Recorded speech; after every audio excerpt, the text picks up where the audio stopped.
அஸ்ஸலாமு அலைக்கும் வரஹ்மத்துல்லாஹி வபரகாத்துஹு. அல்ஹம்துலில்லாஹி ரப்பில் ஆலமீன் வஸ்ஸலாத்து வஸ்ஸலாமு அலா ரசூலில்லாஹ் அம்மா பஅத்.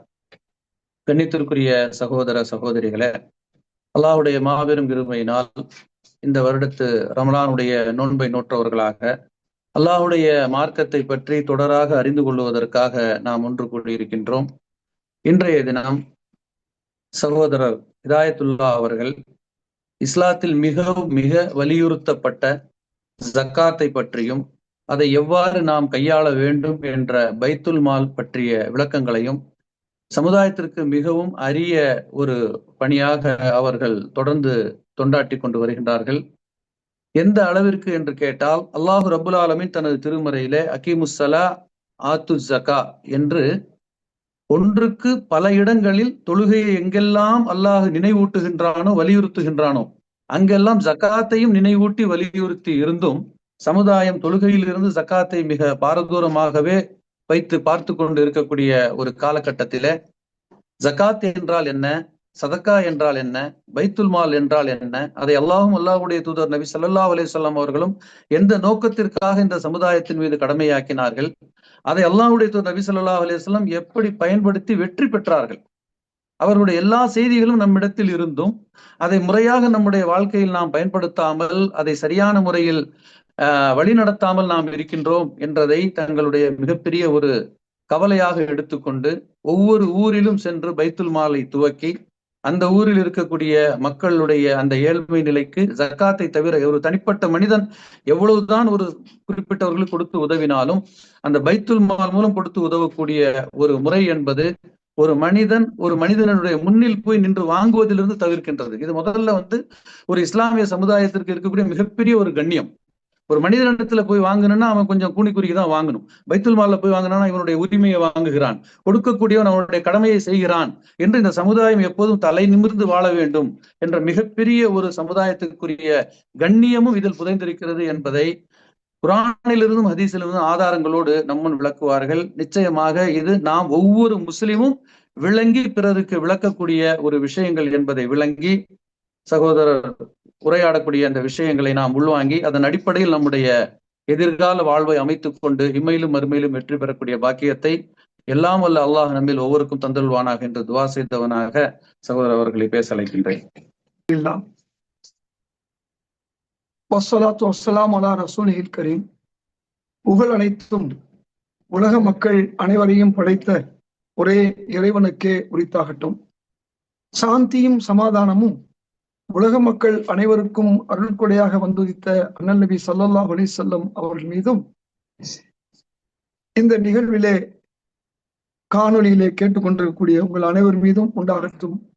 அஸ்ஸலாமு அலைக்கும். அன்பிற்குரிய சகோதரர் நாசர் அலி அவர்கள் ஜக்காத்துடைய விஷயத்தை பற்றி கூறினார்கள். இது நோன்பு மாதம்.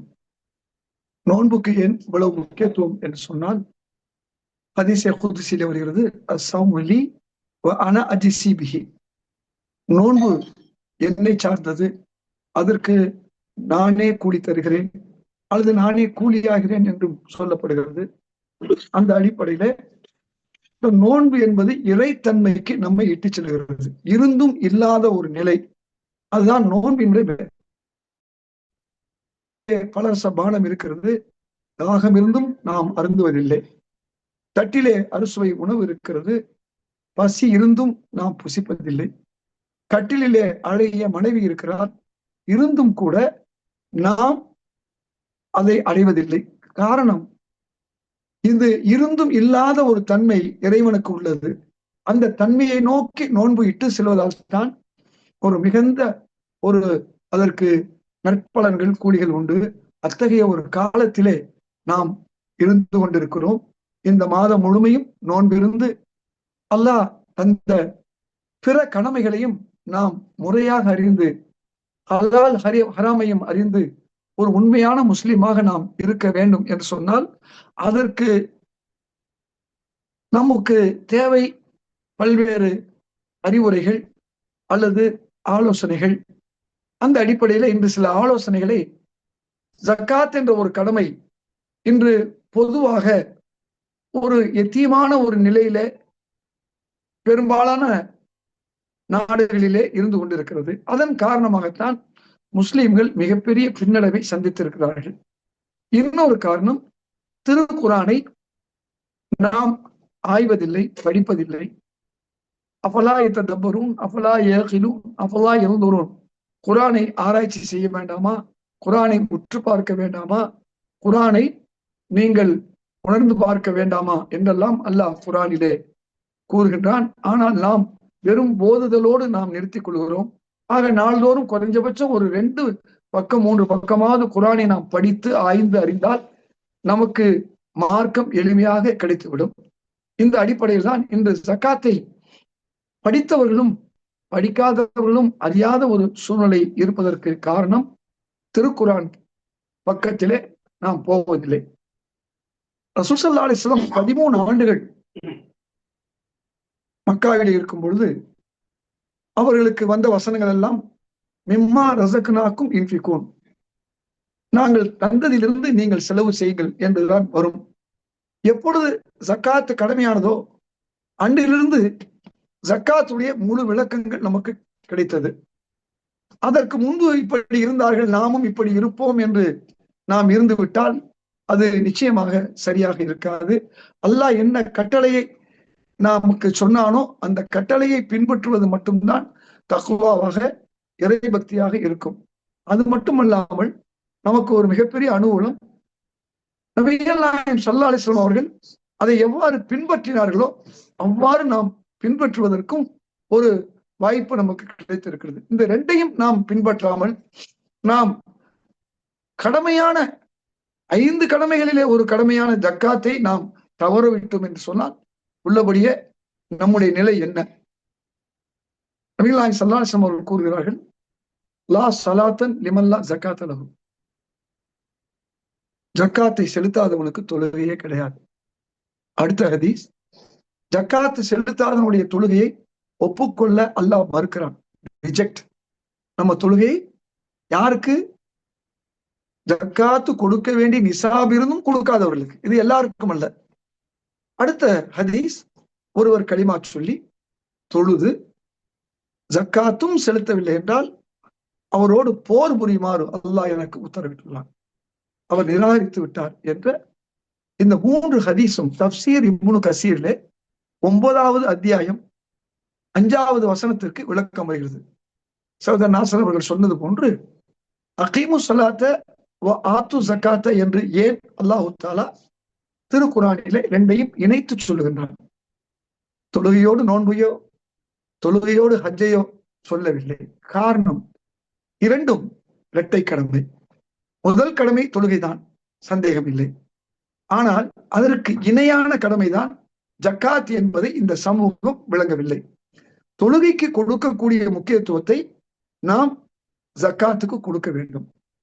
இதனால் தான் அபூபக்கர் சித்தீக் அவர்கள் நபிகள் நாயகம் ஸல்லல்லாஹு அலைஹி வஸல்லம் மௌத்தான அதே தினத்திலே அங்கிருந்த சிலர், இனிமேல் நாங்கள் ஜக்காத்தை எங்கள் கைகளால் கொடுப்போம், பைத்து ஜக்காத்திலே கொடுக்க மாட்டோம் என்றுதான் சொன்னார்கள். இன்னைக்கு மக்கள் பெரும்பாலும் அவர்கள் கையிலே கொடுக்கிறார்கள் அல்லவா? இதைத்தான் அன்றைய நபி தோழர்கள் சிலர் இனிமேல் நாங்கள் பைத்துல் மாலுக்கு ஜக்காத்து தரமாட்டோம் என்று சொன்னார்கள். இது மிக முக்கியமான நபி மொழி, எல்லா கிரந்தங்களிலும் வரக்கூடிய நவமொழி. இதை கூட நம்மில் பலர் படிக்கவில்லை. அப்பொழுது அவர்கள் காஃபிர் ஆகிவிட்டார்கள் என்று அபூபக்கர் சித்தீக் அவர்கள் சொன்னார்கள். அருகே இருந்த உமர் அவர்கள், என்ன கலீஃபா அவர்களே, என்னதான ஒரு பதவியை ஏற்றிருக்கிறார், அதுவும் உமர் அவருடைய அனுசரணையின் மூலமாகத்தான் அந்த பதவி அவருக்கு கிட்டி இருக்கிறது. அப்படிப்பட்ட ஒரு சூழலிலே அவர்கள் கலிமா சொல்லுகிறார்கள், அவர்கள் தொழுகிறார்கள், அவர்களை போய் நீங்கள் காஃபிர் என்று சொல்லலாமா என்று கேட்ட பொழுதுதான் இந்த ஹதீஸை, நபி ஸல்லல்லாஹு அலைஹி வஸல்லம் கூடிய ஹதீஸை அங்கே அபூபக்கர் சித்தீக் அவர்கள் பதிவு செய்தவுடன் அல்லாஹு தஆலா அபூபக்கர் சித்தீக் அவருடைய இருதயத்தை சரியாக ஆக்கிவிட்டான், விசாலமாக ஆக்கிவிட்டான் என்று உமர் சாட்சி கூறுகிறார்கள். எப்பொழுதுமே உமர் அவர்களுக்கு குர்ஆன் ஹதீஸுடைய விளக்கம் கிடைத்து விட்டதோ உடனடியாக அவர்கள் அதற்கு ஆதரவாக மாறுகிறார்கள். அதே போல்தான் நபிகள் நாயகம் ஸல்லல்லாஹு அலைஹி வஸல்லம் அவர்கள் மரணிக்கவில்லை என்று அவர்கள் வாளேந்தி நின்ற பொழுது அபூபக்கர் சித்தீக் அவர் சொன்னார்கள், வமா முஹம்மதுன் இல்லா ரசூல், முகமது என்று சொல்லக்கூடிய நபி ஸல்லல்லாஹு அலைஹி வஸல்லம் அவர்கள் ரசூல் தான், அவருக்கும் மரணம் உண்டு, அவரும் கொலை செய்யப்படலாம் என்ற குர்ஆன் வசனத்தை சொன்னவுடன் அவர் பொறுமையாகி விடுகிறார். இது போன்றுதான் நபிகள் நாயகம் ஸல்லல்லாஹு அலைஹி வஸல்லம் அவர்கள் மரணித்த அன்று, அபூபக்கர் சித்தீக் அவர்கள் கலீஃபாவாக நியமிக்கப்பட்ட அன்று இந்த அளவுக்கு ஒரு கடுமையான வார்த்தையை அபூபக்கர் சித்தீக் சொன்னதன் காரணமாகத்தான் ஜக்காத்தை பைத்துல் மாலில் தான் கொடுக்க வேண்டும் என்ற உணர்வு அங்கிருந்த மக்களுக்கு ஏற்பட்டது. அதனால் அன்று அல்லாஹு தாலா அபூபக்கர் சித்தீக் மூலமாக ஜக்காத்தை காப்பாற்றினான். அதாவது கூட்டு ஜக்காத்தை காப்பாற்றினான். அது மட்டும் சொல்லவில்லை, லவ் மனவுனி இகாலை புலி, அதாவது பெருமானார் ஸல்லல்லாஹு அலைஹி வஸல்லம் அவர்களிடம் ஜக்காத்தாக ஒரு ஒட்டகத்தையும் குட்டியை அல்லது கயிறை கொடுத்து, இன்று என்னிடம் நான் ஒட்டகம் வேண்டாம் தருகிறேன், கயிறு தரமாட்டேன் அல்லது குட்டி தரமாட்டேன் என்று ஒரு சொன்னாலும் அவரோடும் நான் போர் புரிவேன் என்று அபூபக்கர் சித்தீக் அவர்கள் அன்று அறைகூவல் விட்டார்கள். அது மட்டுமல்ல, அன்றுதான் பதவியேற்றிருக்கிறார். அடுத்து ஒரு வாசகம் சொன்னார், இந்த உலகத்தில் இருக்கக்கூடிய ஒவ்வொரு முஸ்லிம்களும் கேட்கக்கூடிய அந்த வாசகம், வல்லாஹி லவ் காத்திலன்ன மன் ஃபர்ரக பைன ஸலாத்தி வ ஸகாத்தி, ஜக்காத் வேறு தொழுகை வேறு என்று யாராவது பிரித்து பார்த்தால் அவர்களோடும் போர் புரிவேன், அவர்கள் எனது எதிரிகள் என்று சொன்னார். இன்றைக்கு பெரும்பாலான மக்கள் ஜக்காத்தை ஏனோதானா என்று ஆக்கிவிட்டார்கள், அதுவும் கூட்டு ஜக்காத்தை. அப்ப ஜக்காத் வேறு. இன்னைக்கு பள்ளிவாசல்கள் கட்டப்படுகிறது பல மாநிலங்களிலே, நகரங்களிலே, நாடுகளிலே. ஆனால் அது வெறும் தொழுகைக்கான இடமாகத்தான் இருக்கிறது. ஆனால் இன்று பார்த்தோம் என்றால், இஸ்லாமே போகாது இன்று போயிருக்கக்கூடிய ஐரோப்பா, அமெரிக்கா போன்ற மேற்கு உலகங்களிலே எங்கெல்லாம் மஸ்ஜிதுகள் கட்டப்படுகிறதோ அங்கே ரசூல் ஸல்லல்லாஹு அலைஹி வஸல்லம் பள்ளிவாசல் போன்று ஜக்காத்துக்காக ஒன்று தனி இடம் அமைக்கப்படுகிறது. ஆனால் நம்முடைய மஸ்ஜிதுகள் எத்தனையோ பெரிய மஸ்ஜிதுகளாக இருந்தாலும் ஜக்காத்துக்கான அலுவலகமே இல்லை. ஆக ரசூல் ஸல்லல்லாஹு அலைஹி வஸல்லம் பள்ளிவாசல் எப்படி இருந்தது? 1 மணி நேரம் தான் அதிகபட்சமாக தொழுகை நேரம். மீதி 23 மணி நேரமும் என்ன நடந்தது என்று சொன்னால், ஜக்காத்துடைய பணி நடந்தது. அப்படி என்ன ஜக்காத்துடைய பணி 23 மணி நேரம் நடந்தது? நடு நிசியில் முஸ்லீம் அல்லாதவர்கள் நாள்தோறும் நூற்றுக்கணக்கிலே, ஆயிரக்கணக்கிலே வந்து கொண்டே இருப்பார்கள். பகலிலும் நடு நிசியிலே வந்தாலும் கூட பெரு தொலைதூரத்திலிருந்து வந்தவர்களுக்கு பைத்துல் ஜக்காத் என்பது உணவு வழங்கியது. அதற்கு நமக்கு ஒரு உதாரணம் தெரியும். ஷைத்தான் வந்து பைத்துல் ஜக்காத்திலே, பைத்துல் மாலிலே ஜக்காத்தை பெற்று சென்ற அந்த ஒரு சம்பவம் உங்களுக்கு தெரியும். அதன் மூலமாக ஆயத்துல் குர்சிக்கு எவ்வளவு பெரிய முக்கியத்துவம் என்பதையும் நாம் புரிந்து கொண்டோம் அந்த நபிமொழி மூலமாக. அப்படி என்று சொன்னால் எல்லா நேரங்களிலும் பைத்துல் ஜக்காத் திறந்தே இருக்கும். நாள்தோறும் நபிகள் நாயகம் ஸல்லல்லாஹு அலைஹி வஸல்லம் அவர்கள் ஜக்காத்தை வசூல் செய்து உலகத்திலேயே முதலாக ஃப்ரீ ரேஷன், இலவச ரேஷனை வழங்கினார்கள். காரணம், ஆத்து ஹக்கஹு ஃபி யௌம ஹசாதி, ஆத்து ஹக்கஹு. ஏன்னா ஜக்காத்தை விவசாய பொருள்களில் இருந்து உடனடியாக கொடுக்கப்பட வேண்டும் என்ற அடிப்படையில் தான் அங்கே அவர்களுக்கு விவசாயம் முடிந்தவுடன் அறுவடையின் போதே அவர்களுக்கு ஜக்காத் கொண்டு வந்து கொடுப்பார்கள். அதன் மூலமாக நபி ஸல்லல்லாஹு அலைஹி வஸல்லம் அவர்கள் விவசாய பொருள்களை நாள்தோறும் வழங்கி வந்தார்கள்.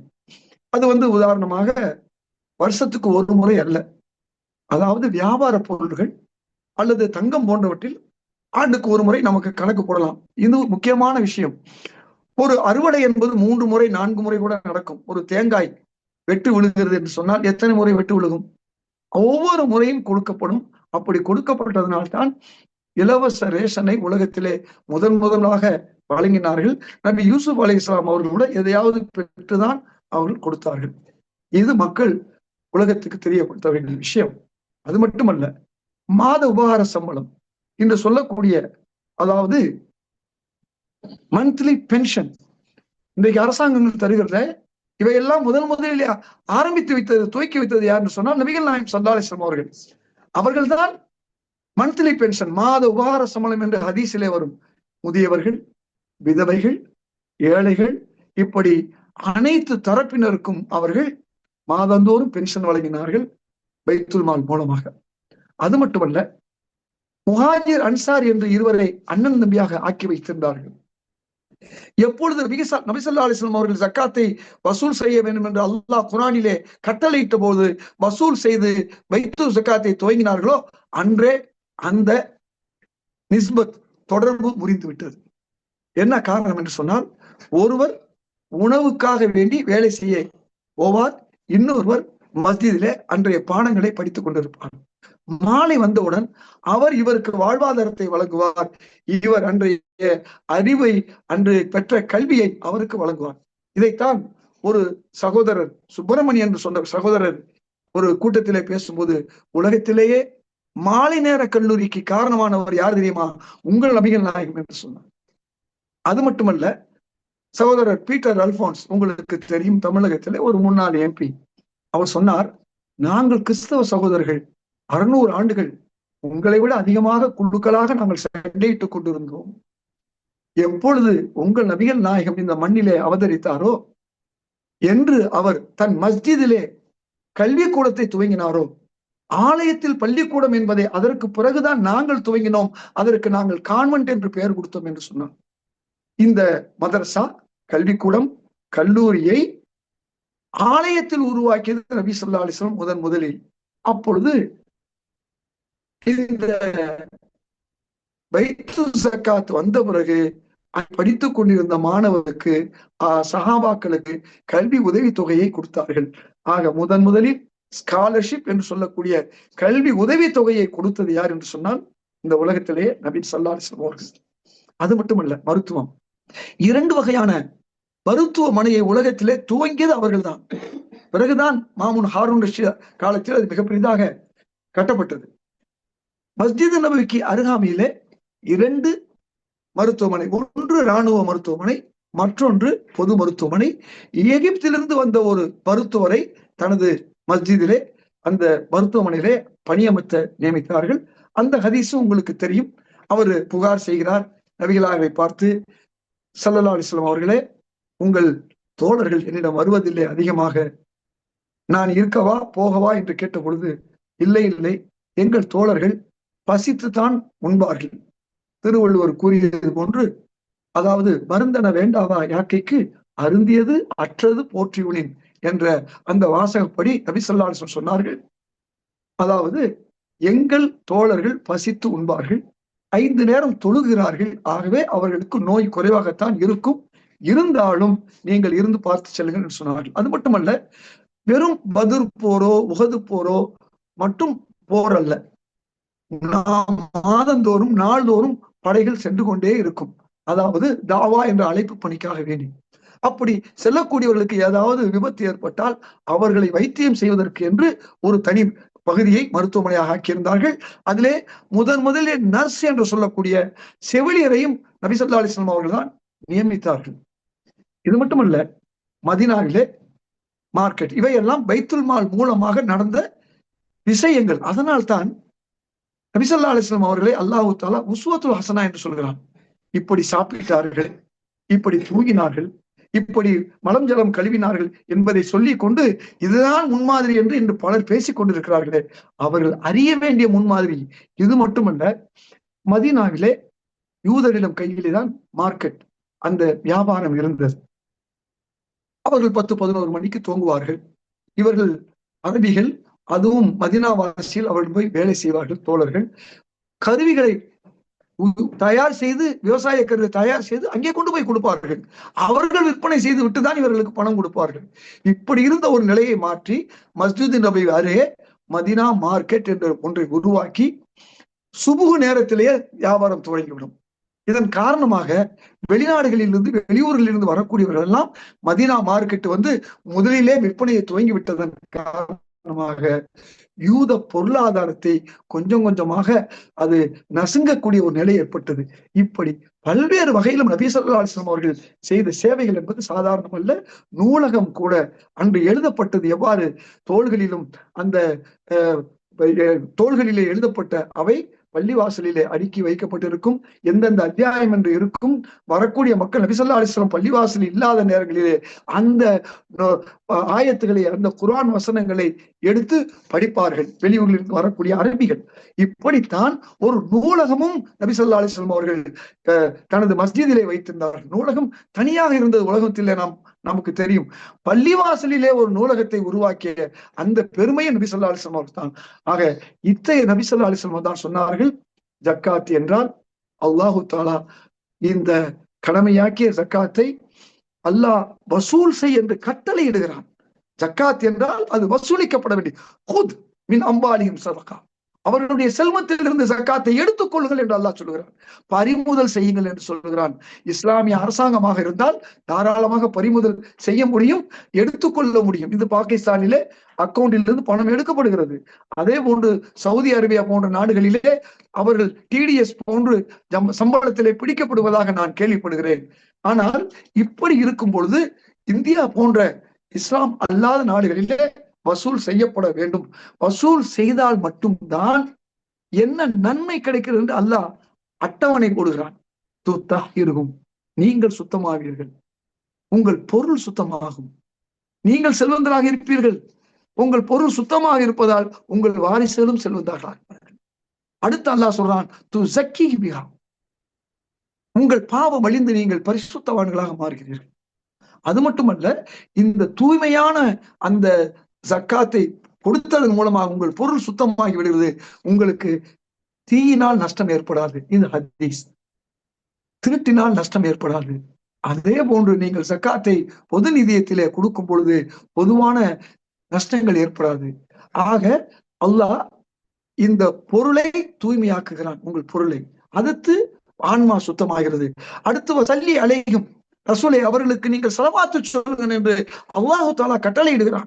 யார் ஜக்காத்தை கூட்டாக பைத்துல் மாலிலே கொடுக்கிறார்களோ அவர்களுக்கு ரசூல் ஸல்லல்லாஹு அலைஹி வஸல்லம் ஸலவாத் சொல்றார்கள். ஆண்களுக்கு எப்படி? அல்லாஹும்ம ஸல்லி வ அலா ஆலி அபு வஃபா வ அலா ஆலி சிராஜ் இப்ராஹிம், எப்படி எல்லாம் வைத்துக் கொள்ளலாம்.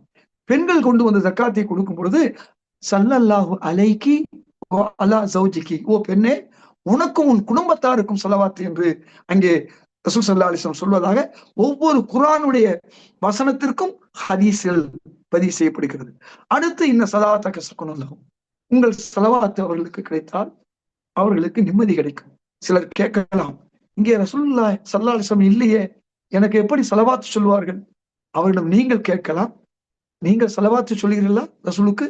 ஆமாம். உங்கள் முன்னால் ரசூல் இருக்கிறாரா? அல்லாஹ் கட்டளையிட்டான் உங்களுக்கு ஸலவாத் சொல்வதற்கு.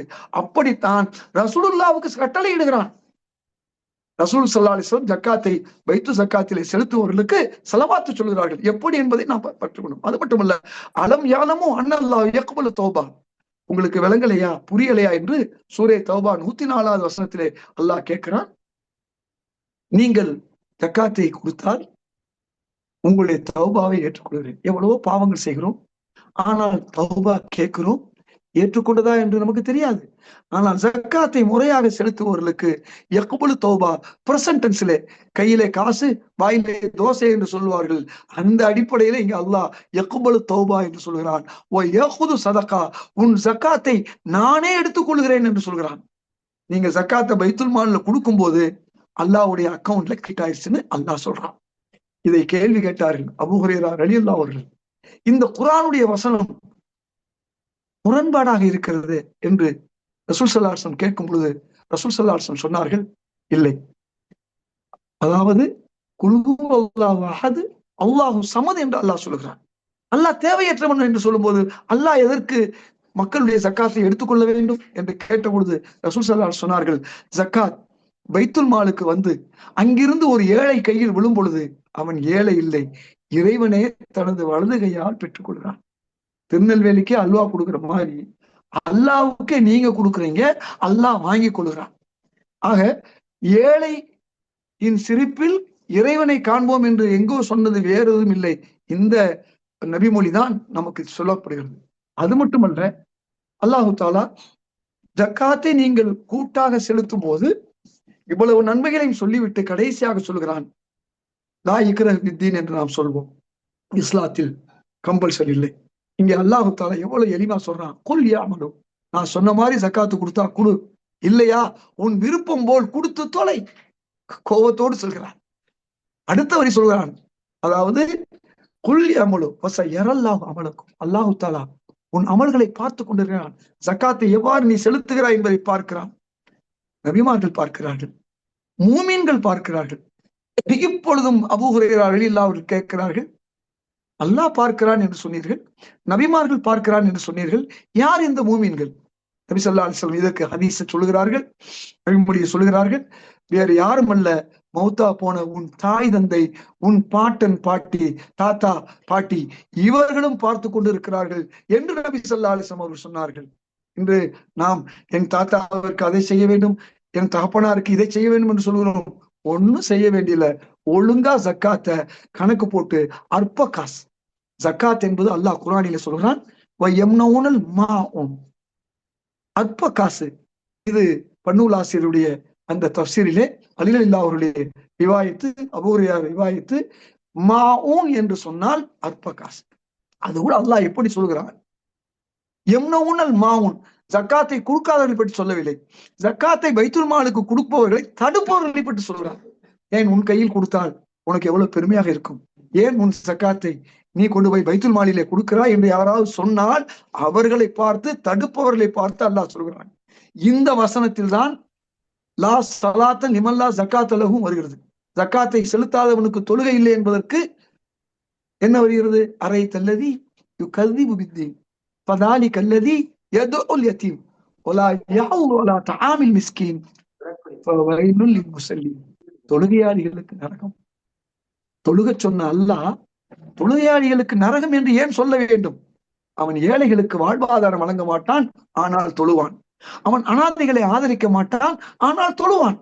இத்தகைய தொழுகையாளிக்குத்தான் அவனுக்கு வயல் என்ற நரகம் இருக்கிறது அல்லது சோதனை இருக்கிறது. இதை யோசிச்சு பாருங்க. பொடுபோக்காய் தொழுவன் இவன் தான் பொடுபோக்காய் தொழுவன், இவன் தான் பிறர் வாக்க தொழுவன். பொடுபோக்காய் தொழுவனுக்கு அல்லாஹ் தஆலா தெரியாமல் தொழுவான், அறியாமல் தொழுவான், அவனை பற்றி சொல்லவில்லை. ஒருவர் நன்றாக குர்ஆனை ஓதுகிறார், அவருக்கு ஒரு நன்மை. ஒருவர் திக்கித்தன்மையில் ஓதுகிறார், கஷ்டப்பட்டு ஓதுகிறார், அவருக்கு பல நன்மை. இதுதான் உண்மை. அந்த உண்மையை நாம் புரிந்து கொள்ள வேண்டும். ஆக அரைத்தல்லதி என்று சொல்லக்கூடிய அந்த வாசகத்திலே எந்த வாசம், அரைத்தல்லி யுகذிபு பித்தீன், மறுமையை மறுக்கக்கூடிய காபிரும் இவன் தான், இந்த தொழுகையாளிதான். இந்த தொழுகையாளியோடு மறுமையை அங்கே இணைக்க, மறுமையை மறுக்கக்கூடியவன் காஃபிர். அந்த காஃபிர் யார் தெரியுமா என்றுதான் அல்லாஹ் நம்மை பார்த்து கேட்கிறான். ஆக தொழுகையாளி உண்மையான தொழுகை, அவன் தொழுகை ஏற்றுக்கொள்ளப்பட வேண்டும் என்று சொன்னார், அவன் ஜக்காத்தை சரியாக இருக்க வேண்டும். அதனால் தான் அகீமு ஸலா ஆத்து ஜக்கா என்பதை அடிக்கடி சொல்வதாக இங்கே சகோதரர் நாசர் சொன்னார்.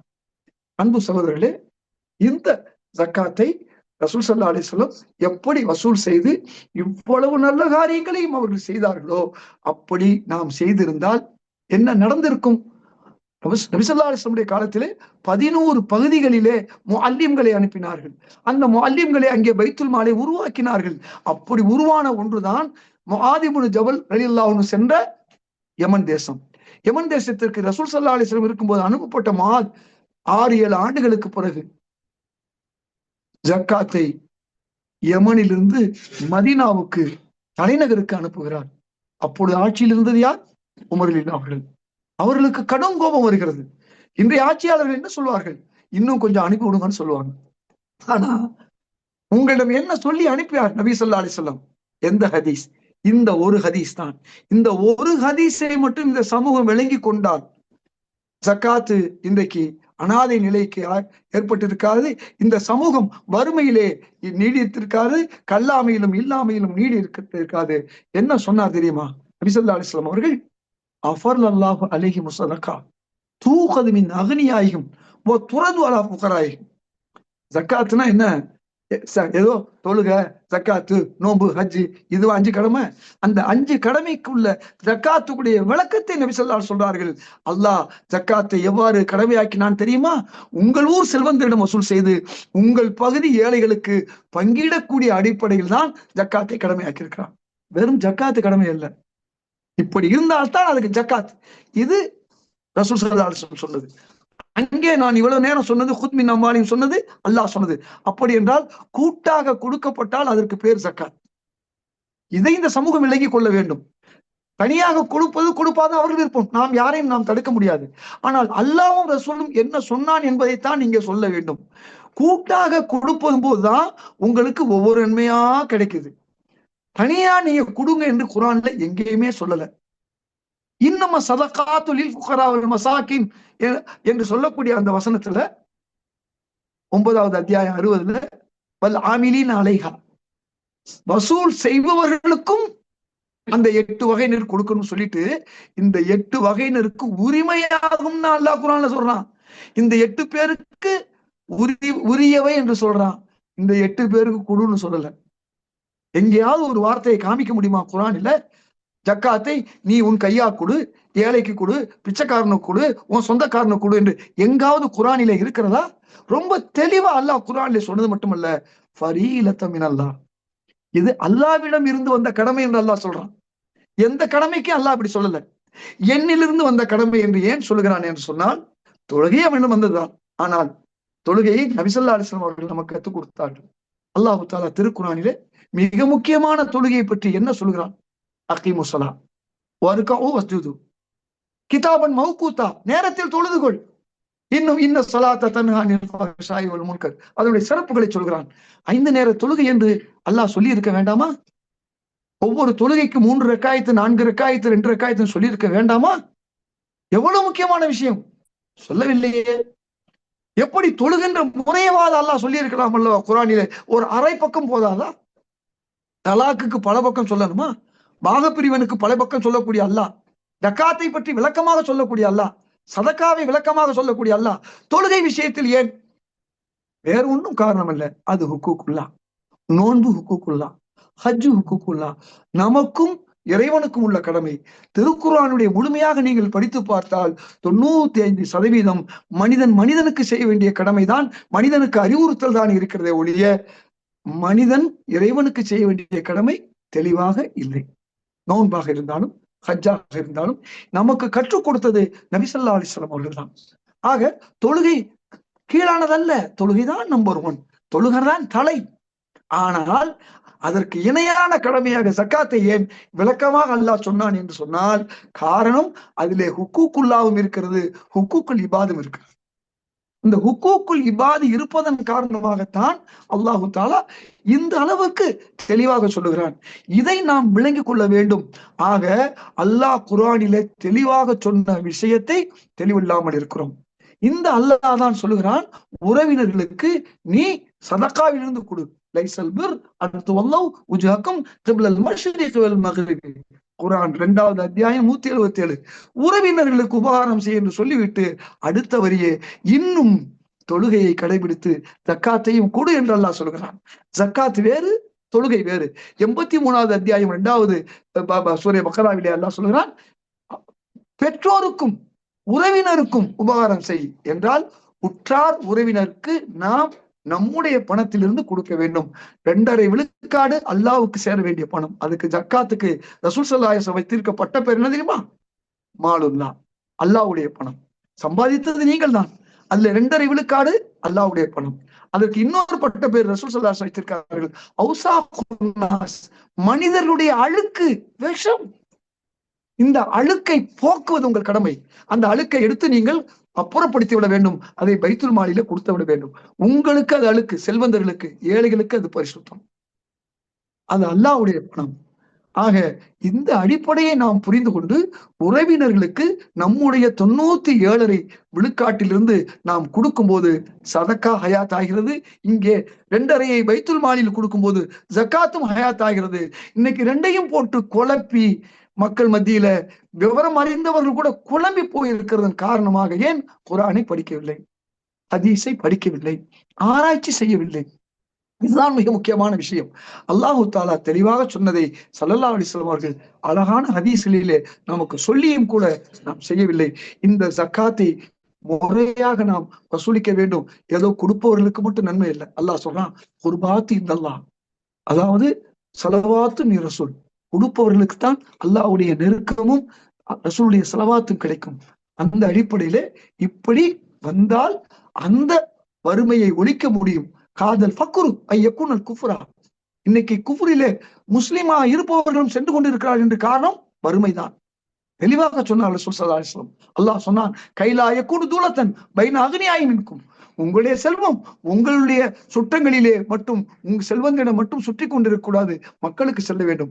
ஆக அற்புதமாக அல்லாஹ் கொடுத்த வறுமை ஒழிப்பு திட்டம் தான் ஜக்காத் என்ற திட்டம். இந்த திட்டத்தை முறையாக நாம் செயல்படுத்தாதன் காரணமாக இன்று கல்லாமை, இல்லாமை, எல்லா சமூக தீமையிலும் இந்த சமூகம் சிக்கிக் கொண்டிருக்கிறது.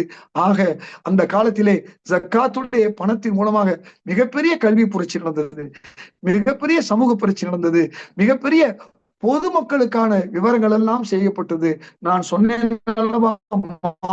ஜபல் அவர்களை பார்த்து சொன்னார், உங்கள் ஊரிலே கொடுக்க சொல்லிதான் ரசூலுல்லாஹ் சொன்னார், ஏன் இங்கே அனுப்பினீர்கள்? அப்பொழுது அவர் சொன்னார், எங்கள் ஊரிலே நான் இருப்பவர்களிடம் வாங்கி எல்லாரும் ஜக்காத்தை கொடுத்து விட்டேன், எல்லோரும் செல்வந்தராக இருக்கிறார்கள், எங்களுக்கு தேவையில்லை. அப்படியா? உங்கள் ஊரிலே கடனாளிகள் இருப்பார்கள், அவர்களுக்கு இந்த ஜக்காத்தை பிரித்து கொடுங்க என்று சொன்னார்கள். இல்லை, எங்கள் ஊரிலே கடனாளி இல்லை. அடுத்து உங்கள் ஊரிலே ஆண் குமர்கள் இருப்பார்கள், அவர்களுக்கு கொடுத்து அவர்களுக்கு திருமணம் செய்து வைங்க என்று சொன்னார்கள். எவ்வளவு பெரிய விஷயம்! இன்னைக்கு கூட சவுதி அரேபியாவிலே ஜக்காத்து பெரும்பாலும் ஆண் குமர்களுக்கு செல்கிறது.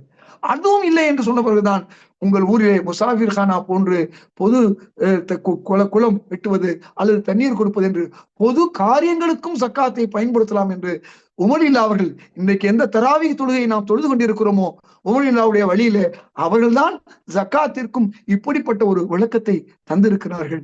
ஆக அன்பிற்குரிய சகோதரர்களே, அல்லாஹ் சொன்ன அந்த கட்டளையை ரசூல் ஸல்லல்லாஹு அலைஹி வஸல்லம் அவர்கள் கூறிய செய்த வழிமுறையை, நபி தோழர்கள் செய்த அந்த முறைகளையும், அதற்கு பிறகு இமாம்கள், எந்த இமாமாவது தன் ஜக்காத்தை தானே கையில் எடுத்து கொடுத்ததாக வரலாறு காண்பிக்க முடியுமா? அவர்களும் பைத்து ஜக்காத்தில் ஒப்படைத்தார்கள். ஒரு சிலர் போய் சொன்னார்கள், எஜீது வந்து விட்டார், இவர் மோசமானவர், இவர் கையிலே போய் நாங்கள் ஜக்காத்தை கொடுக்கலாமா என்று கேட்ட பொழுது அல்லாஹு தாலா பைத்துல் மாலிலே ஜக்காத்தை கொடுக்க சொல்லுகிறான். நீங்கள் கொடுங்கள், அல்லாஹ் எஜீதை பார்த்துக் கொள்வான். உங்க கடமை நீங்கள் நிறைவேற்றி விட்டீர்கள், அந்த கடமைப்படி நீங்கள் செய்து கொள்ளுங்கள். ஆக மோசமானவர்கள் ஜமாத்திலே இருக்கிறார்கள் என்பதற்காக நாங்கள் பைத்துல் மாலிலே எப்படி கொடுப்பது என்றெல்லாம் கேள்வி கேட்கிறார்கள். அதாவது அலை ஓய்ந்தால்தான் குளிப்பேன் என்றால் யாராவது குளிக்க முடியுமா? மோசமானவர்கள் இருப்பார்கள், 5 வருடங்கள் இருப்பது போன்று. 1 வருடம் 2 வருடம் தவறு செய்தால் கூட நாளைக்கு தானாக அவர்கள் மக்கள் மத்தியிலே அம்பலப்பட்டு விடுவார்கள். ஆக அல்லாஹு தாலா இந்த அடிப்படையிலே வறுமையை ஒழிக்கக்கூடிய திட்டத்தை அற்புதமாக தந்திருக்கிறான். அல்லாஹ்வுடைய கட்டளையும் பின்பற்றாது, ரசூல் ஸல்லல்லாஹு அலைஹி வஸல்லம் கூறிய அந்த செயல்முறைகளையும் பின்பற்றாது இந்த சமூகம் இருந்தால் எப்படி நாம் முழுமையான இஸ்லாத்தில் இருக்கிறோம் என்ற அர்த்தம். ஆக ஜக்காத் என்ற அந்த ஒரு பொருள் உலகத்திலே யாருக்கும் செல்லவில்லை, மக்கள் மத்தியிலே செல்லவில்லை. அதை எடுத்து சொல்வது தாயிகளாகிய நம்முடைய கடமை. யார் இதை கேட்கிறார்களோ அவர்கள் இதை எடுத்து சொல்ல வேண்டும். நமக்கு ஹாஜி என்று பட்டம் எல்லாம் கொடுக்கவில்லை. அப்படி கொடுத்திருந்தால் நமாசி, தொழுகையாளி என்று பட்டம் அல்லாவே கொடுத்திருப்பான், ரசூல் ஸல்லல்லாஹு அலைஹி வஸல்லம் கொடுத்திருப்பார்கள். நமக்கு கொடுக்க பட்டம் தாயி.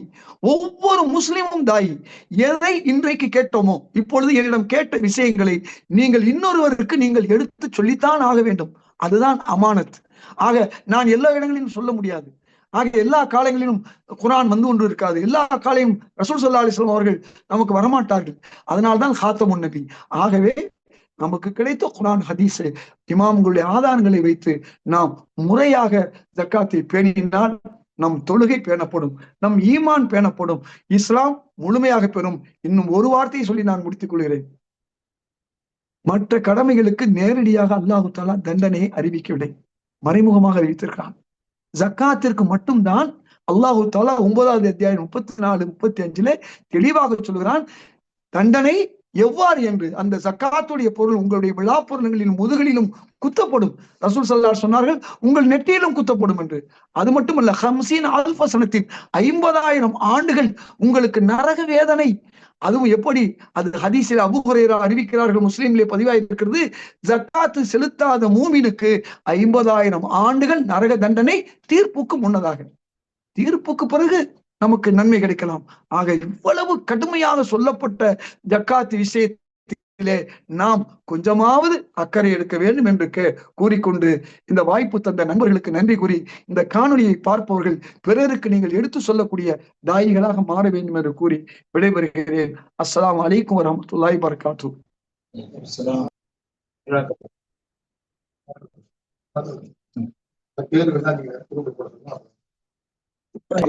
அல்லாஹுடைய தூதர் ரசூலுல்லாஹி ஸல்லல்லாஹு அலைஹி வஸல்லம் அவர்களும் ஜகாத்தை பற்றி கூறிய விஷயங்களை மிக தெளிவாக நாம் புரிந்து கொண்டிருக்கின்றோம். நாம் புரிந்து கொண்ட இந்த விஷயங்களை பிறருக்கு எடுத்துக் கூறுவதை நம் மீது கடமையாக்கி சென்றிருக்கின்றார்கள் என்பதை உங்களுடைய கவனத்திற்கு கொண்டு வந்து பேசியதில் ஒரு முழுமை கண்டிப்பாக இருக்கின்றது, அல்ஹம்துலில்லாஹ். ஆனாலும் நமக்குள்ள சந்தேகங்கள் இருந்து கொண்டே இருக்கும். அப்படிப்பட்ட சந்தேகங்களை நம்முடைய இந்த குரூப்ல, இஃப்தாருடைய குரூப்ல இந்த கேட்ட சகோதரர்கள் உங்களுடைய ஜகாத் சம்பந்தப்பட்ட எந்த சந்தேகங்களா இருந்தாலும் அதை இதுல போட்டீங்கன்னா அதுக்கு ஷேக் பதிலளிப்பார்கள். அதன் ஏன்னா இப்ப நேரம் இல்லாத காரணத்தினால உங்களுடைய கேள்வி பதில்களை நம்ம குரூப்ல முடித்துக் கொள்வோம். சுபஹானக அல்லாஹும்ம வ பிஹம்திக அஷ்ஹது அல்லா இலாஹா இல்லா அன்த அஸ்தக்ஃபிருக வ அத்தூபு இலைக்.